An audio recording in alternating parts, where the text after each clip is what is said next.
예배 함께 볼 말씀은 골로새서 1장 9절부터 12절의 말씀입니다. 골로새서 1장 9절부터 12절 말씀, 우리 4절을 함께 합독하도록 하겠습니다. 이로써 우리도 듣던 날부터 너희를 위하여 기도하기를 그치지 아니하고 구하노니 너희로 하여금 모든 신령한 지혜와 총명의 하나님의 뜻을 아는 것으로 채우게 하시고 주께 합당하게 행하여 범사에 기쁘시게 하고 모든 선한 일에 열매를 맺게 하시며 하나님을 아는 것에 자라게 하시고 그의 영광의 힘을 따라 모든 능력으로 능하게 하시며 기쁨으로 모든 견딤과 오래 참음에 이르게 하시고 우리로 하여금 빛 가운데서 성도의 기업의 부분을 얻기에 합당하게 하신 아버지께 감사하게 하기를 원하노라. 아멘. 오늘 함께 볼 말씀의 제목은 감사와 기도입니다. 이 골로새서도 이제 바울 서신 중 하나죠. 특별히 에베소서, 빌립보서, 빌레몬서와 더불어 이제 옥중 서신이라고 합니다. 바울이 처음에는 예수님께서 바로 재림하실 줄 알았어요. 근데 그 예수님의 재림이 예상보다 나중이라는 것을 이제 깨닫게 되어지고, 그렇다면 지금 곳곳에 이제 선교 여행의 열매들로, 이제 사도들의 열매들로 하나님께서 이제 교회를 곳곳에 세우셨는데 거의 가정교회 수준이었거든요. 다들 개척교회 수준이었거든요. 그래서 이제 교회를 체계화하고 조직화해야겠다. 그래서 많은 서신들을 이제 쓰게 되어지죠.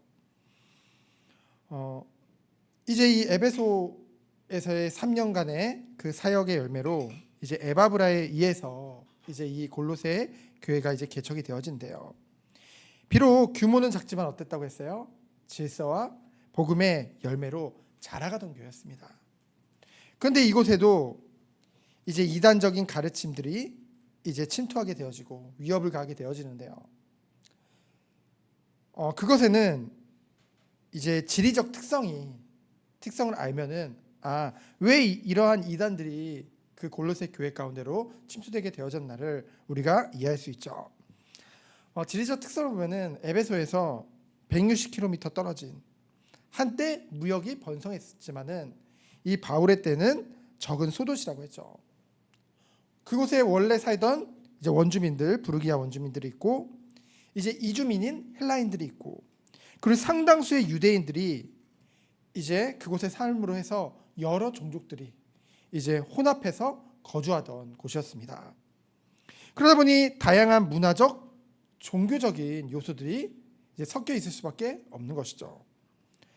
그 가운데서 이제 영지주의의 영향으로 이제 천사 숭배나 금욕주의 이런 것들이 이제 팽배했고요. 그리고 신화와 이제 철학, 이제 헬라의 이제 영향이죠. 그러면서 또 많은 장로의 유전들, 이제 유대교를 비롯한 이 율법주의자들이 이제 섞여서 이제 종교적으로 많이 섞여 있던 곳이 바로 골로새 교회였습니다. 이곳에 바울은 이 모든 이단의 그런 거짓 가르침을 어떻게 반박했어요? 바로 그리스도의 본성과 탁월성, 완전성을 제시함으로 말미암아 완전히 이단 사상을 분쇄해버리고요, 완전히 박살내버리고요, 자연스럽게 은혜 안에 부름받은 성도들이 진짜로 추구할 것은 무엇인가, 그 삶에 대한 실천적인 권면까지 하고 있는 것이 바로 이 골로새서의 내용입니다. 그래서 이 골로새 교회는 사실 어려움이 끊이지 않았어요. 이런 거짓 가르침을 비롯한 이단들의 침투도 있었지만은 이제 환경적으로 이제 큰 지진이 2번이나 나가지고요, 많은 재난 또한 그곳에 있었죠. 그러한 상황 중에도요, 그들이 말씀해 보면은 하나님의 베푸신 은혜에 대한 감사가 끊이지 않는다고 했어요. 그 감사를 잊지 않았다고 했죠. 사실 보통 사람들이 교회 안에 어려움이 오고 문제가 오고 힘든 상황이 오면은 불신앙에 빠지는 경우가 많거든요. 그러나 그 모든 것을 이기는 하나님의 은혜를 붙잡았다는 것이죠. 어쩌면은 그들이 붙잡은 게 아니라 하나님이 주의 몸된 교회를 붙잡으신 줄 믿습니다. 그래서 먼저 이제 감사하고 있는데요. 기도할 때마다 감사했다고 했죠. 4절부터 5절에 보면은요. 그리스도 예수 안에 너희의 믿음과 모든 성도에 대한 사랑과 너희를 위하여 하늘에 쌓아둔 소망이라고 했죠. 믿음, 소망, 사랑에 대해서 말씀하고 있습니다. 이제 이 골로새 교회가 진리의 말씀을 들음으로 믿음이 생겼죠. 그러다 보니 두 번의 큰 지진과 어려움들이 끊임없이 있었지만은 그 가운데서도요. 어땠어요? 이타적인 사랑을 지속적으로 실천했다는 것이죠. 이웃에 대한 실천적인 사랑을 나눴다고 했습니다. 본인들 교회뿐만이 아니라 본인들 지역뿐만이 아니라 모든 성도를 향한 사랑을 실천했다고 했어요. 선한 일을 계속했다는 것이죠. 보통은 교회가 이제 어려움이 오면은요, 자신들도 모르게 이제 재정적으로 부담되는 부분들을 줄여나가기 시작합니다. 그런데 저희가요, 우리 교회도 이제 에베소 교회를 우리가 나눴었잖아요. 그래서 에베소 교회가 하나님이 칭찬하신 부분이 있고, 그리고 또 이제 잘못된 부분, 이제 그들이 책망받은 부분도 있는데요. 잘한 부분은 이제 그들이 선한 일을 한 것에 대해서는 참 잘했다. 그것에 대해서는 계속할 것을 말씀하셨죠. 정말로 우리가 환경과 어떠한 상황에 우리가 하던 것을 멈추는 것이 아니라 도리어 하나님의 말씀만을 순종하며 나아가는 우리 교회 되어지기 원합니다. 그래서 이 땅에서 하나님 앞에서 진짜 미래를 준비하는 삶, 그것이 참된 소망을 가진 성도의 삶인 것이죠. 우리는 이 땅 가운데 살고 있지만은 우리 성도의 궁극적인 목표는 이 땅에서 그 무엇을 얻으려는 삶이 아니라 미래에 이루어질 그 천국에서의 영광스러운 삶, 그것을 준비하는 매일매일인 줄 믿습니다. 그래서 하늘 상급을 매일매일 쌓는 삶이죠. 여러분, 우리가 당장 눈앞에 보이는 이 세상 영원할 것 같지만 결코 영원하지가 않습니다. 굉장히 빨리 지나간다고 했어요. 그러나 우리에게는 영원한 삶이 기다리고 있죠. 우리는 무엇을 위해 살아갈 것인가, 무엇을 쌓을 것인가, 늘 우리의 중심을 점검해 보기 축원드립니다.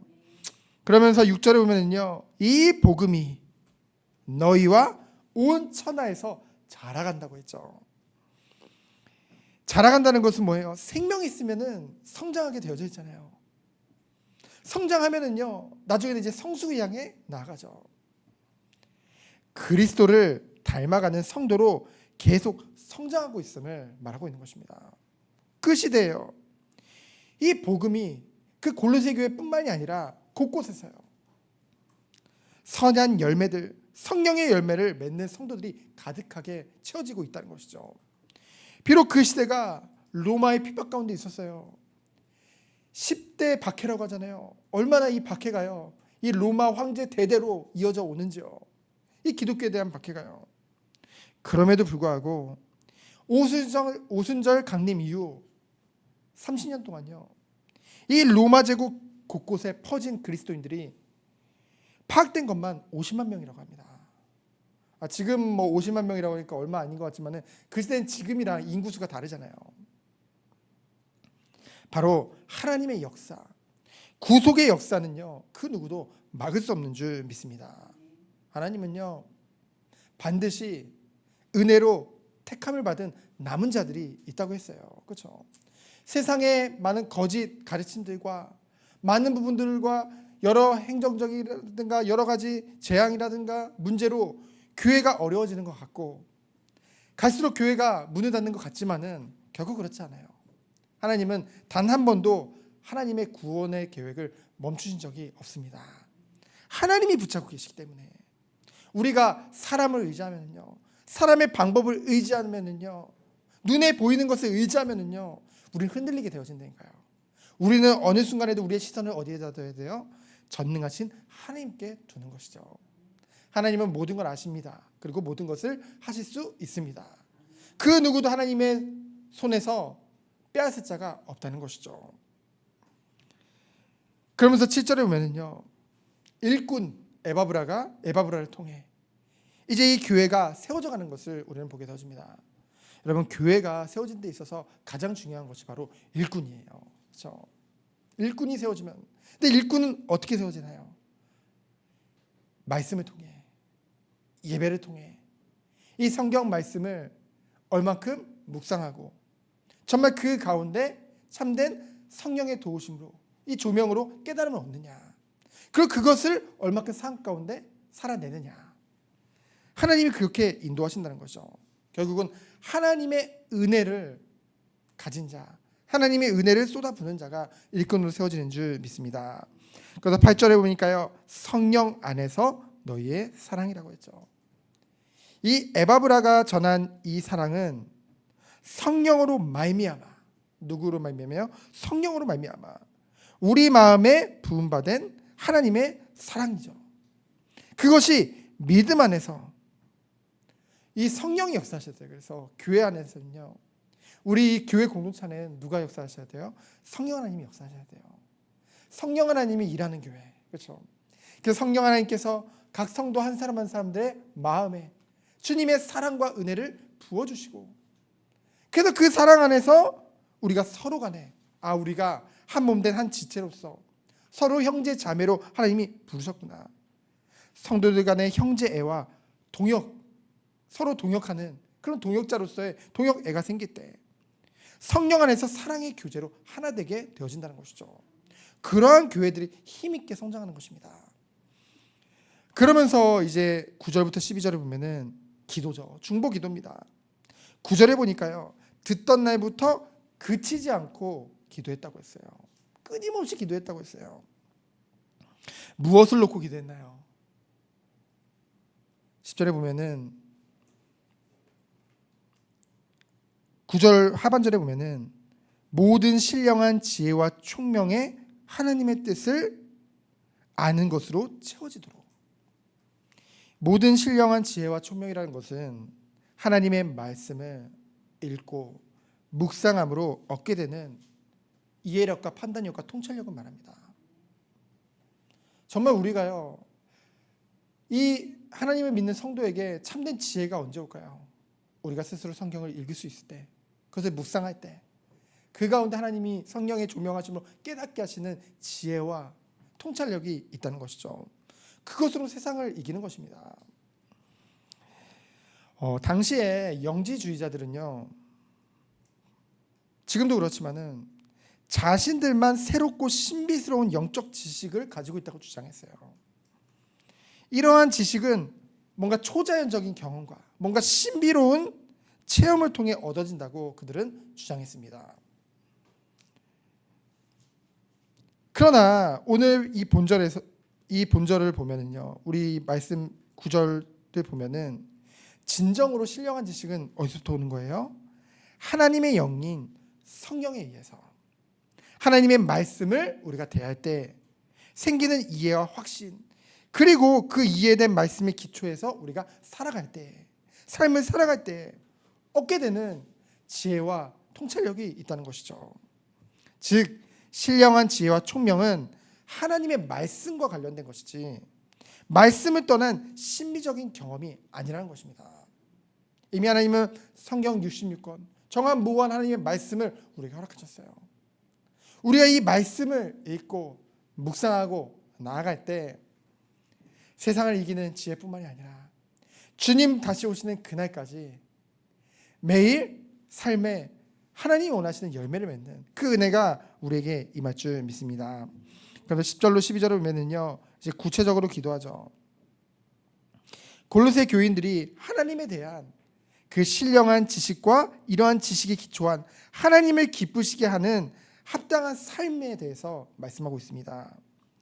왜냐하면요, 이 영지주의자들, 헬라 철학자들, 그들의 특징이 뭐냐면요, 그들의 가장 큰 약점은 행함이 없는 교리라는 것이죠. 말뿐이라는 것입니다. 말과 판단만 있을 뿐이지 하나님의 정말 그 성품인 사랑과 자비라는 것은 그들에게서 찾아볼 수가 없어요. 그런 삶의 열매들은 볼 수 없다는 것이죠. 그렇기 때문에 하나님을 기쁘시게 하는 행동적인 신앙을 강조하고 있는 것입니다. 10절로 12절이에요. 그래서 10절에 보면은요, 주께 합당하게 행하여 범사에 기쁘시게 하고 모든 선한 일에 열매를 맺게 하시고, 모든 일에 선한 열매를 맺게 하신대요. 정말 하나님의 은혜를 받은 자는요, 우리가 어느 곳에 있든지 우리와 관련된 모든 자들에게 하나님을, 주님을 닮아 사랑과 자비를 베품으로써 정말 하나님이 원하시는 선한 열매를 우리의 삶 가운데 맺게 하시는 줄 믿습니다. 우리는 늘 우리 자신을 살펴봐야 돼요. 우리가 얼마나 때로는 교만을 향해 가고 있는지, 얼마나 우리가 자기에 빠져서 남들을 판단하고 있지는 않은지 늘 말씀을 통해 점검해 보기 축원드립니다. 그러면서 하나님을 아는 것으로서 자라게 하시고, 생명이 있기 때문에요, 우리가 하나님의 사랑을 깨닫고 하나님을 알면 알수록요, 더욱더 우리에게 오는 갈증, 영적인 갈증이 있습니다. 뭐예요? 더욱더 하나님을 알기를 원해요. 하나님의 얼굴을 구하게 되어지죠. 그러니 지속적으로 자라날 수밖에 없는 것입니다. 그러면서 그의 영광의 힘을 따라 모든 능력으로 능하게 하시며 기쁨으로 모든 견딤과 오래 참음에 이르게 하시고, 하나님이 주시는 능력은요, 강한 믿음을 소유하게 되어지면요, 어떠한 어려움이 우리 가운데 있더라도 낙심하지 않고 하나님만 바라보며 인내하게 되어진다는 것이죠. 근데 이것을 보면 기쁨으로 인내하게 하신다고 하셨어요. 어떻게 이 고통과 이 어려움을 기쁨으로 인내할 수 있을까요? 왜 기쁠까요? 이 믿음의 시련과 과정을 통해 더 그리스도를 닮는 온전한 인격으로 성숙될 것을 믿기 때문에, 우리에게 어려움이 오면 올수록요, 그 가운데 우리는 한층 더 성장할 수밖에 없습니다. 정말 성령 하나님이 우리와 함께 하신다고 한다면, 생명이 있다고 한다면, 하나님은 그 모든 것을 통해 우리를 더욱더 큰 믿음 가운데로 인도하길 원하시거든요. 그러면서 우리 성도의 아름다운 기업을 주신 하나님께 감사하며, 사실 우리는요, 자격이 없잖아요. 사실 하나님이 우리에게 은혜를 베푸실 그런 조금의 그런 자격도 우리에게 없었습니다. 그런데 하나님이 하나님의 기쁘신 뜻대로 우리의 구원을 예정하사 우리를 택하시고 우리에게 놀라운 사랑과 은혜를 부어주신 것이죠.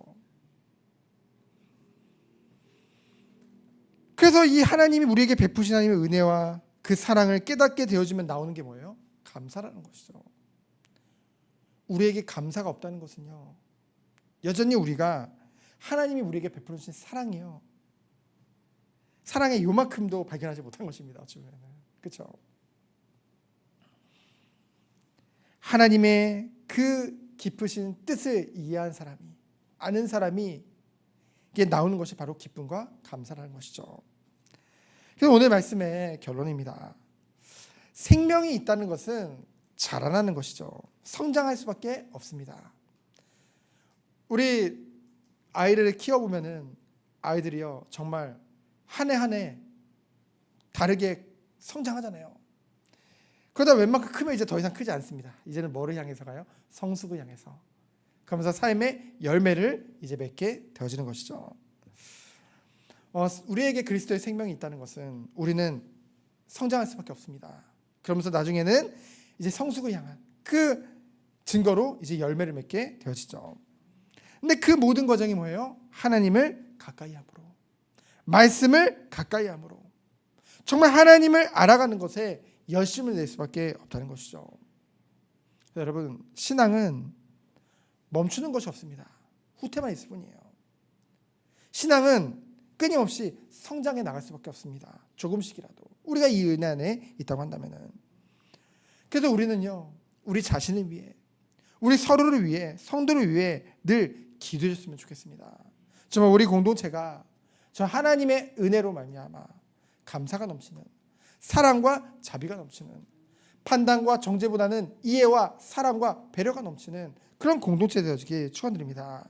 그래서 하나님께 영광을 돌리고 정말로 하나님의 그 사랑과 자비를 온 땅에 나타내는 그런 우리 개인으로 우리 공동체 되어지기를 예수 그리스도 이름으로 축원드립니다. 기도합니다.